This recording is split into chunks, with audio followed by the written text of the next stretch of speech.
They smile, say it's fine, and walk away. But behind that smile, a storm is raging. This is for the silent warriors who pretend to be okay. Criticism, whether constructive or cruel, has a unique power to pierce through our defenses and touch the most vulnerable parts of our ego. We are social creatures, wired to seek approval and belonging, and the sting of disapproval can feel like a fundamental threat to our sense of self-worth. While some reactions are explosive and obvious, others are far more subtle, yet equally damaging. This script delves into 5 common reactions to criticism, with a special focus on the most deceptive and often most painful one: the person who smiles, pretends to be fine, and then silently collapses. We will explore the psychological and spiritual underpinnings of these reactions, drawing on Buddhist wisdom to understand the roots of our suffering and uncover a path towards genuine resilience. A resilience that doesn't require a mask, but is built on self-compassion and a profound understanding of our true nature. When faced with criticism, our minds often deploy a range of defense mechanisms. Let's explore 5 of the most common and what they reveal about our inner state. 1. The defender, justification and argument. Reaction. The defender immediately goes on the offensive, meticulously dissecting the criticism, pointing out its flaws, and launching into a detailed justification of their actions. They are not interested in understanding the feedback, but in proving it wrong. Their primary goal is to protect their ego and maintain their image of being right. Buddhist lens, conceit, and clinging to views. This reaction is a classic manifestation of conceit or ego and clinging to views. The defender is so attached to their self-image and their own opinions that any challenge is perceived as a personal attack. They are unable to separate their actions from their sense of self, leading to a rigid and defensive posture that blocks any possibility of growth. Example: when a colleague suggested a more efficient way to complete a task, Alex spent the next hour explaining in painstaking detail why his original method was superior, citing past successes and company policy, completely missing the opportunity to learn or collaborate. 2. The attacker, deflection and counter-criticism. Reaction. The attacker's strategy is to deflect the criticism by launching a counterattack. Instead of addressing the feedback, they immediately find fault with the person giving it, bringing up past mistakes or perceived flaws. This is a classic "the best defense is a good offense" tactic, designed to shift the focus and put the other person on the defensive.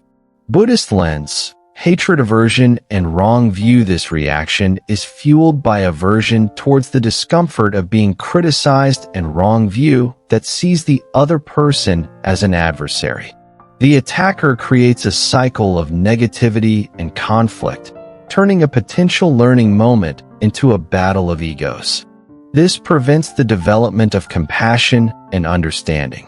Example: when her manager pointed out an error in her report, Jessica immediately shot back, "Well, at least I didn't mess up the budget presentation like you did last month." The conversation quickly devolved into a heated argument with no resolution. 3. The avoider, withdrawal and silence. Reaction. The avoider responds to criticism by shutting down and withdrawing. They might become quiet, physically retreat, or change the subject, hoping that if they ignore the feedback, it will simply go away. This is a passive form of resistance, born from a fear of confrontation and a deep-seated belief that they cannot handle the emotional impact of criticism. Buddhist lens, delusion and fear. This reaction is rooted in delusion that avoidance is a solution and a deep-seated fear of conflict and emotional pain. The avoider misses the opportunity to clarify, learn, or grow, instead allowing misunderstandings and resentments to fester beneath the surface. This prevents the development of right effort to engage with life's challenges. Example: during a performance review, when his boss offered some constructive feedback, David simply nodded, said, "Okay," and then avoided his boss for the rest of the week. He never asked for clarification or made any changes, hoping the issue would be forgotten. 4. The people pleaser, excessive apology and agreement. Reaction: the people pleaser reacts to criticism with immediate and often excessive agreement and apology. They are so desperate to regain approval that they will accept blame for things that aren't their fault and promise to change in ways that are unrealistic or inauthentic. Their goal is to smooth things over as quickly as possible, even at the cost of their own integrity. Buddhist lens, craving and clinging attachment. This reaction is driven by craving for approval and a powerful clinging to the idea of being liked. The people pleaser's sense of self-worth is entirely dependent on external validation, leading them to abandon their own needs and values. This prevents the development of right view and a stable, internal sense of self. Example: when a client expressed minor dissatisfaction with a project, Sarah immediately offered a full refund, apologized profusely, and promised to work overtime for free to fix it, even though the client's complaint was largely subjective and the work was of high quality. 5. The smiler, the mask of indifference. Who hurts the most? Reaction: this is the most deceptive and often most painful reaction. The smiler appears to take criticism in stride. They laugh it off, say no problem, or even agree with a smile. They project an image of being easygoing, resilient, and unfazed. But beneath this mask of indifference, they are deeply wounded. They internalize the criticism, replaying it over and over in their minds, allowing it to erode their self-esteem. They don't want to appear weak or vulnerable, so they pretend to be fine, but they are silently collapsing inside. Buddhist lens, conceit and suffering. This reaction is a complex interplay of conceit. The ego's need to project an image of strength and invulnerability, and deep, unacknowledged suffering. The smiler is trapped in a prison of their own making, unable to seek support or process their pain authentically. This suppression of emotion leads to immense inner turmoil and can manifest as anxiety, depression, or a complete emotional shutdown. It is the ultimate act of self-abandonment, driven by the fear of being seen as imperfect. Example: after a presentation, a senior executive casually remarked that Maya's delivery was a bit shaky. Maya laughed and said, "Yeah, I get nervous sometimes. Thanks for the feedback." But for weeks afterward, she was haunted by the comment, questioning her competence and avoiding future public speaking opportunities, all while maintaining a cheerful and confident facade at work. Bridge to wisdom, the courage to be vulnerable. Each of these reactions is a form of self-protection, a way to shield the ego from the perceived threat of criticism. But in the process of protecting ourselves, we often build walls that prevent genuine connection and growth. The smiler, in particular, builds the thickest wall of all, isolating themselves in a fortress of false positivity. What if the path to true resilience wasn't about building stronger walls, but about having the courage to be vulnerable? What if we could learn to receive criticism not as an attack, but as information, and to respond not with a mask, but with an open and compassionate heart? This is the path of the spiritual warrior, one who finds strength not in invulnerability, but in authenticity. The commentary, a Buddhist perspective. The pain of criticism is not in the words themselves, but in our attachment to a fixed, idealized self-image. We want to be seen as competent, intelligent, and good, and when someone's words challenge that image, our ego feels threatened, leading to suffering. Buddhist teachings offer a profound way to dismantle this ego-driven suffering and cultivate a mind that is both resilient and compassionate. Not self, the antidote to ego. The core teaching of not self is the understanding that there is no fixed, permanent, independent self to protect. Our thoughts, feelings, and even our sense of identity are constantly changing, arising and passing away. When we are criticized, it is not our true nature that is being attacked, but a temporary, constructed image. By meditating on not self, we can learn to disidentify from our ego and its reactions.